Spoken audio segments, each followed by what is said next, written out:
We play and call it work.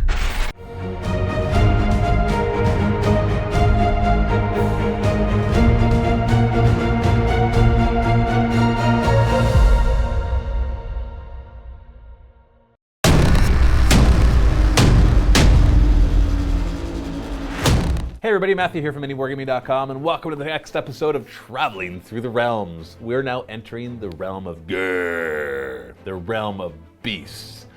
And I have to say, out of all the realms that I researched and the realms that I know about, this is probably my favorite. People have been asking me, Matthew, what do you think is your favorite armies? And as time goes on, I'm finding myself more akin to the armies of destruction, which of course love the realm of beasts.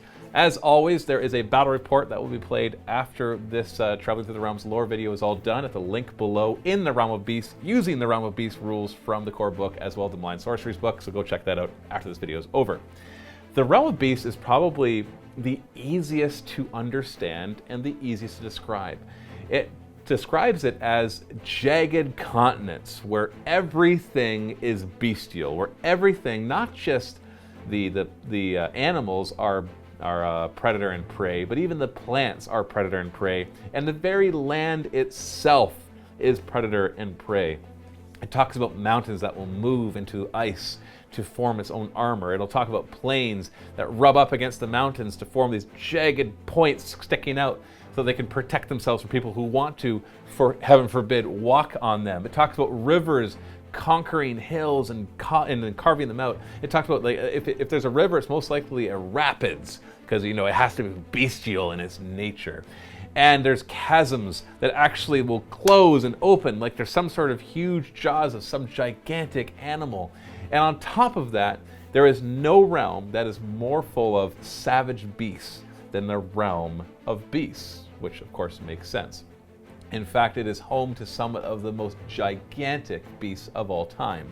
In some of the novels that I've read, the Spear of Shadows for one of them, which I highly recommend, we learn about a couple cities, and so we get an idea, a glimpse into what it's like to live there. We have the city of Excelsis, and this one is home to humans and Duradin and elves and other kinds of creatures as well. It is a coastal city, and its life feels a lot like just normal life, except taken to the extreme. In the middle of the city is this gigantic hunk of Realmstone that they mine for prophecies. You literally take this stone and it can let you see into the future.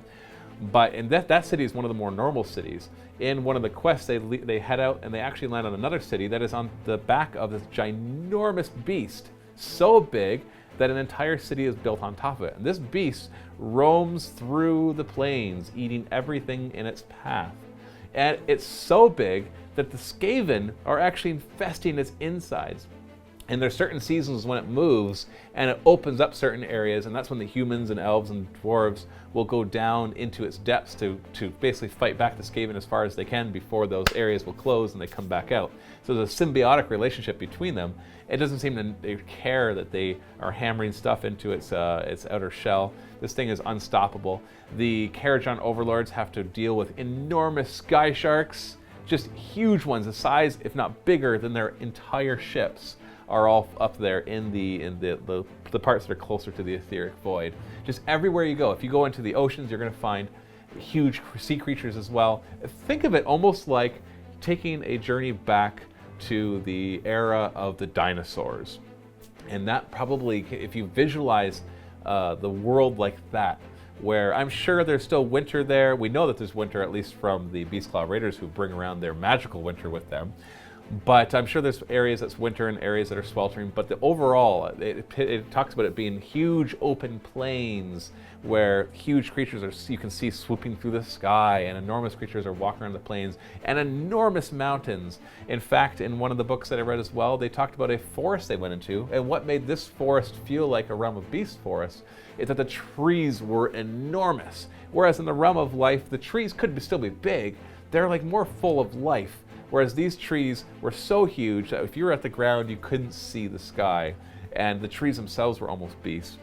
And the Duradin, who lived amongst the trees, actually, instead of mining stone, would mine the wood to create their villages and their caverns and their entire civilizations will be mined out of these enormous trees, just enormous forests of enormous trees. Just take everything to the extreme.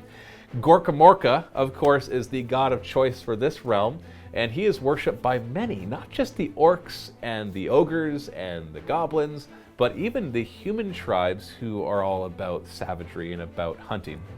Now, it actually, in the small amount of information we get in the core rulebook, talks about what the architecture is like. It says many of the cities are built in concentric circles, where each circle, instead of just a plain wall, will have all sorts of spikes driven into it, pointing outwards, because that works way better. If it's just a wall, a big beast or a herd of beasts can come in, just smash into the wall and destroy it, and then, well, then you're dinner. But if there's all these spikes sticking out, they talk about how most of the animals will stay away, and those that are dumb enough to do so will just die on the spikes. They go out there, they light a fire underneath that enormous beast that just tried to eat them, and that will feed them for months to come. The realm of beasts is all about meat eating. If you're a vegetarian, you would absolutely hate this realm. Although there would be plenty of vegetables to eat, everybody else around you would be obsessed with barbecues. That's all they would be doing all the time. It's all they would talk about. It's a lot like Earth, or at least North America, that it's all about meat and eating meat and hunting meat and just consuming it. It's all about that. In fact, their meat is so prized that it's one of their main commodities, along with the sea salts that they have to get out of the huge oceans in order to preserve the meat that they hunt for. And it is so good that they trade it to the other realms that don't have quite as much food. Like the realm of metal has a problem with that if you go too far from the center. And they trade it for their Realmstone, or they'll trade it to the realm of fire, which has the same issue of, the realm of fire tends to make it a little harder to grow crops and to hunt and all that kind of stuff. And they will trade it for the fire ales of the realm of Akshi, or they'll trade it to the realm of light to get their Realmstone as well. And so there's a big trade. The only problem they have, and it mentions in the core book, is that sometimes the people who are bringing the meat, before they get to you, they've eaten it all, because they consider that to be more important than anything else that they do. What they hunt and what they eat is more important than the trading that they do, the stuff they learn. This is this is the most primitive realm out of all of them. People are super happy to live savage lives, that it's all about the might is right, which is why the Auric tribes thrive here. And while there are lots of iron jaws that roam around enforcing that, there are tons, if way more, of just the regular Aurics. They're the savage Aurics. And the Beastclaw Raiders are always on the hunt for more grounds, and they're chased by their Everwinter. And there's the Spiderfang Grot clans that infest a huge forest and everything else too. Khorne was very interested in this realm, probably for obvious reasons, that inadvertently a lot of the humans who were all savage and all about the hunt, they attracted his attention. They were inadvertently worshiping Khorne because they loved hunting and killing. And so he was able to come in. But Khorne loved and hated this realm because just like the realm of fire, the very thing that attracts him is also the thing that makes it hard to conquer. That if you're like, oh, I love a place where everybody's bloodthirsty and savage, well, guess what? They're going to fight really hard against you. They're not going to succumb very easily because they're used to a lifestyle of fighting off huge bands of orcs and Beastclaw Raiders. Or they are huge bands of orcs and Beastclaw Raiders. And as they come in, there's been an ever-running war. Even an order showed up in the Age of Sigmar when the Stormcast Eternals came in to try to free a lot of the realm gates, which they did have to do. It's just one constant cycle of war going on there. There's always huge tribes rising up to try to fight. Always Beastclaw Raiders looking for more meat. Always more savage orcs and iron jaws, and anybody else worshipping Gorkamorka trying to make a living as well. So I picture life there to be very savage, but very yummy. I'm sure they are probably the best cooks of all the mortal realms. Seriously, if I could gather people from each realm and make like the ideal resort that you go to, all of my cooks would be from the realm of beasts. I don't know, is that like Realmcist? Like, whatever. they'd all be from the realm of beasts because they know how to cook properly, and they would know how to make the best out of anything that comes across their doorway that they then kill before it kills them.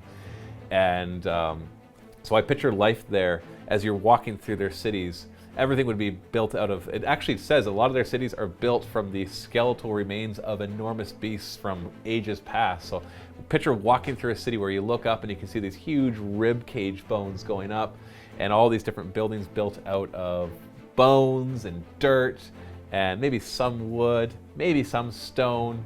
And as you're going through there, as you go through the market areas, everybody's peddling different kinds of food and some weapons. The Realmstone, the Jade Realmstone, sorry, not the Jade, the Amber Realmstone of the Realm of Beasts is very interesting because it coalesces much like fossils do, where it's like fossils inside of rocks.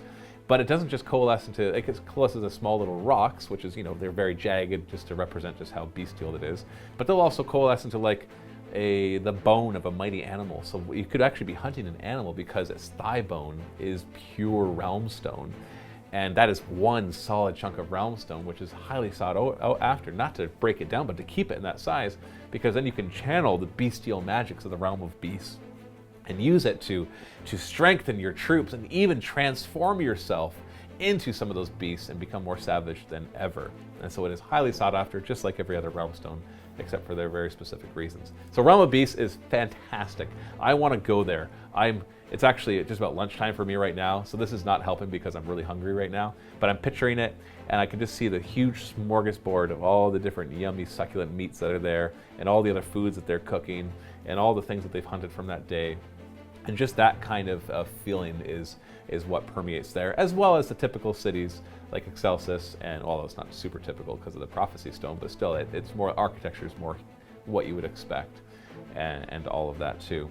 So, that is the Realm of Beasts. Go check out the battle report that is fought there. It's probably one of the coolest realms for the rules because it actually gives you the option or the possibility of monsters just being set up on the table that are neutral-ish and can fight either player, which is really neat because it can really affect the balance of the game. And in a great way, of course. Love anarchy. So go check that out. It's in the MiniWarGaming Vault. If you're not a Vault member yet, click the link, get a free trial, try out the Vault. It supports us so much to have more Vault members. It allows us to do this, to make more videos for you guys, to buy more models and terrain, to hire more people to make even more videos. So thank you so much if you are a Vault member for supporting us, or if you're about to sign up, then we really appreciate that. So go click the link below and we'll see you in the Vault. Happy wargaming.